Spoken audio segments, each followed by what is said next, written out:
Welcome to US Classic Muscle Cars. Please enjoy the next video. This is just one of the beautiful cars that the Mecum Auction has to offer.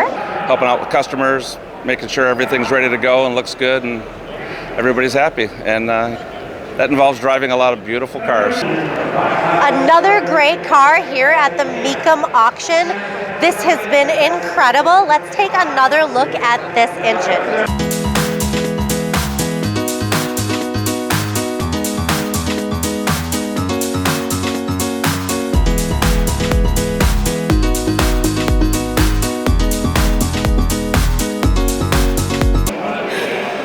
US Classic Muscle Cars is here at the Mecum Auction. We are standing in front of this beautiful, absolutely amazing 1969 Camaro. Glenn is going to tell us a little bit more about it. Glenn, tell us. Well, I will try. If you ask the right questions, I'll give you all kinds of answers. Okay. And your question is? Well, let's start with a little bit of this exterior, this paint, a little bit about the history of this car. Well, the car itself obviously is the 69, which is the icon of Camaro.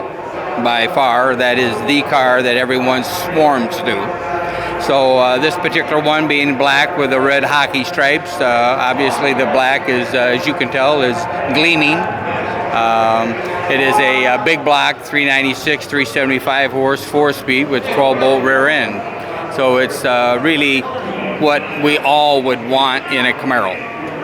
So other than that, what else could I tell you? So this is really the epitome of all Camaros, something that is just so beautiful. Why are you selling it? Well, good friends of mine and myself, we do this as a hobby. So we swarm to rescue the guy that thinks he can redo a car himself. And once he gets it home to find out, the mom says, "What are you going to do with this?" So we bail him out of it basically, and then we put the car back together so it saves it from going to the junk. So the way we view it is we've saved another one.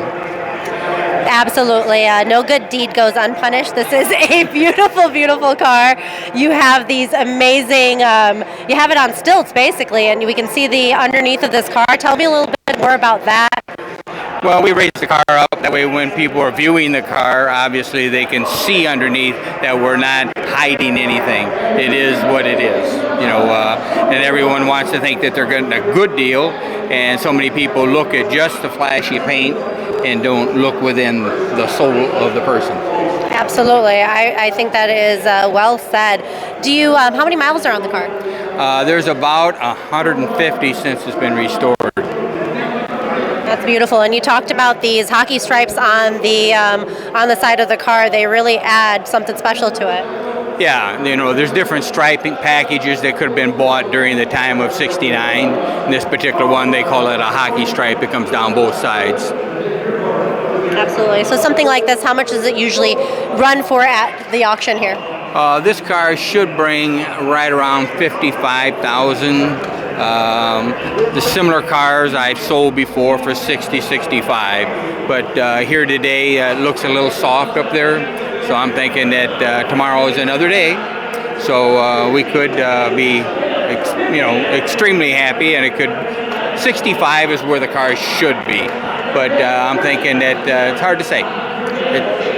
It's a beautiful car, and that is well worth the price by all means. Will you tell us a little bit more about the interior? We can do that.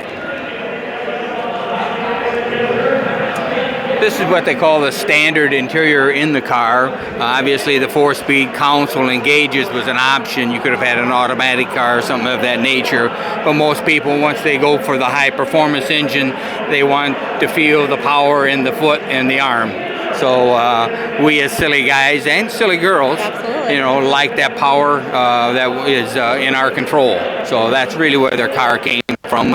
And then from there we've added, back in the day of the, we'll say late 70s, a lot of people put what they call traction bars on. This one here has Lakewood traction bars, which was the best back in its day. So we put them on and painted them the original color, which was yellow, and then they have the Lakewood stamping on them. And what that done is when you put the power to the ground, it kept the rear wheels from hopping. So that way it launched the car farther forward and didn't sit there and look foolish. Wow, fantastic. And then these tires, anything we should know about these? Not really. They're just good BF Goodrich TA radials, and obviously they came with bias ply back in the day, which they were not good for we'll say winter or anything like that. They didn't get a lot of traction. Once we went to a radial tire, it helped a lot. Absolutely. So Glenn, tell us just a little bit more about yourself. How long have you been doing this, and a little bit about your passion for these cars?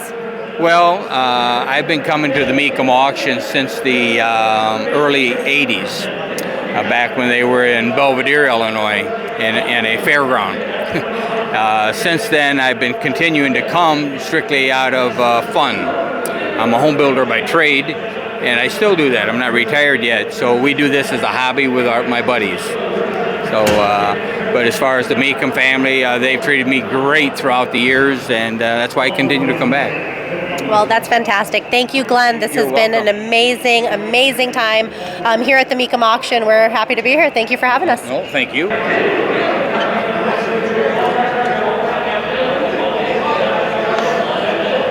We've got the hood open, and Glenn is going to tell us a little bit more about what's inside.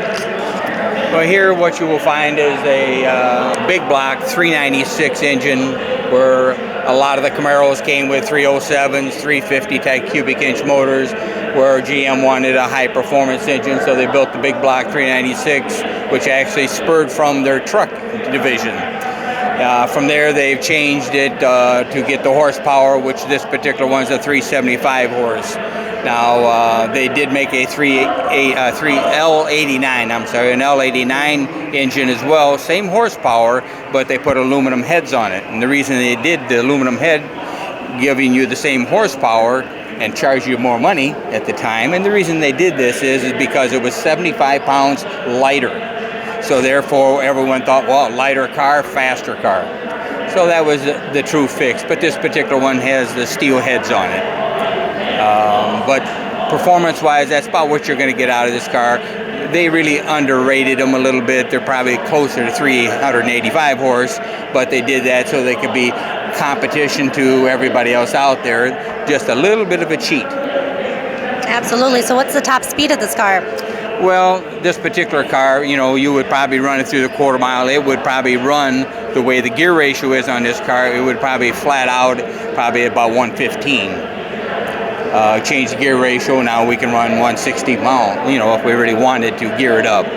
But we want it where it comes out of the whole good, it has performance all the way through the quarter mile. Absolutely. Well, thank you, Glenn. This is a real treat. Thank you very much. No, thank you. Not that part, huh? Glenn, this car the paint is just incredible. I can see my reflection in it. Tell me a little bit more about it. Well, this particular car coming to the auction, obviously you always want to look good. And in order to do that, we try to take the paint just to the next level. So many people paint the car and think that that's it. Well, that's far from it, because now all the way from polishing and further yet, you go to like what they call wet sanding, and then you repolish and bring the beauty of the black back up in this case, or it wouldn't matter what color, but that's the process. It's about a 5-step process in order to get the deep shine. And most people, how they measure paint is if you would take a 12-inch ruler and you stick it alongside the car, you're supposed to be able to read the 12 out on the end. And if you can't read the 12, you really don't have a polished correct. So that's a way of, excuse me. We can sit here and measure it out like this here, and you're supposed to be able to read out here. In this case, obviously I can see you in there very well. And that's the way the paint should be. Yeah, it is beautiful. This paint is incredible. Thank you so much again, Glenn. Oh, you're welcome. Thank you. Yeah.